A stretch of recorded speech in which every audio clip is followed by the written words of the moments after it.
Tout le monde, j'espère que vous allez bien. De mon côté, ça va super bien. Bienvenue sur ma chaîne Alliance et Éducation. Dans la vidéo d'aujourd'hui, nous allons faire un petit tour sur les récents changements qui ont eu lieu concernant l'immigration au Canada et l'immigration au Québec. Que ce soit du côté du Canada ou du côté du Québec, il y a eu une réduction du nombre de résidents permanents et du nombre de résidents temporaires tels que souhaités par les deux gouvernements depuis la dernière année. Donc, si on commence avec le gouvernement fédéral, c'est-à-dire Immigration Canada, qu'est-ce qui s'est passé?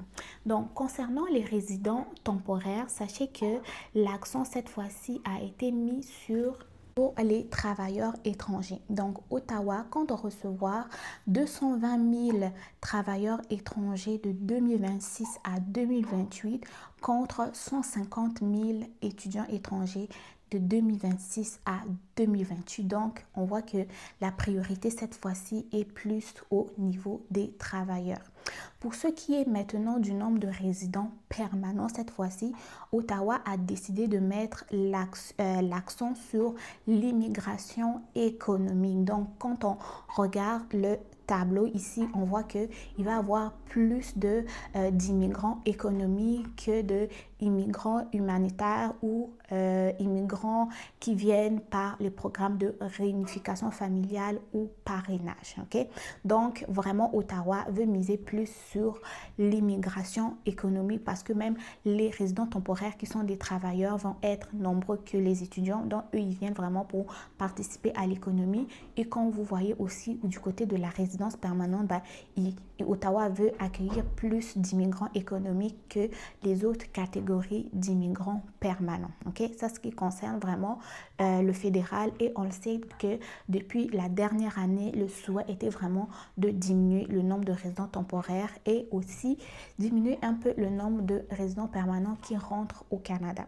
Maintenant, du côté du Québec, là, ça fait mal aux personnes qui sont sur le territoire, en fait, certaines personnes qui sont sur le territoire. Pourquoi? Parce que Québec, en fait, a décidé, premièrement, d'éliminer le PEC. Le PEC, c'était le programme qui permettait aux étudiants qui sont au Canada qu'une fois diplômés, ils pouvaient avoir accès à la résidence permanente au Québec. Mais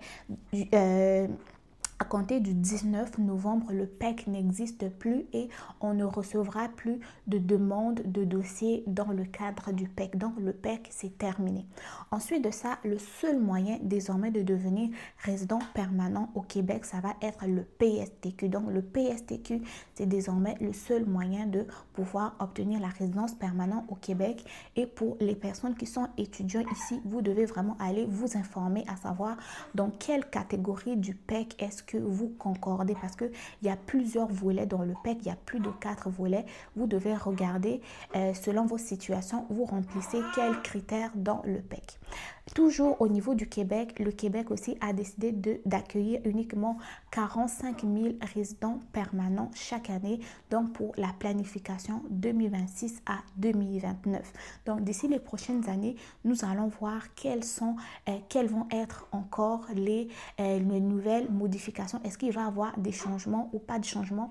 Mais ce que vous devez retenir, sachez que même pour le PSTQ, l'accent est mis sur les personnes qui sont déjà sur le territoire et qui ne sont pas dans la communauté métropolitaine de Montréal ou de Laval. Donc, pour les personnes qui sont en région, vous allez être priorisés plus que les personnes qui sont à Montréal ou les personnes qui sont à Laval. Ça fait plusieurs années qu'on vous dit de libérer Montréal, de libérer Laval, d'aller dans les régions. Il y a plus aussi d'opportunités d'emploi dans les régions.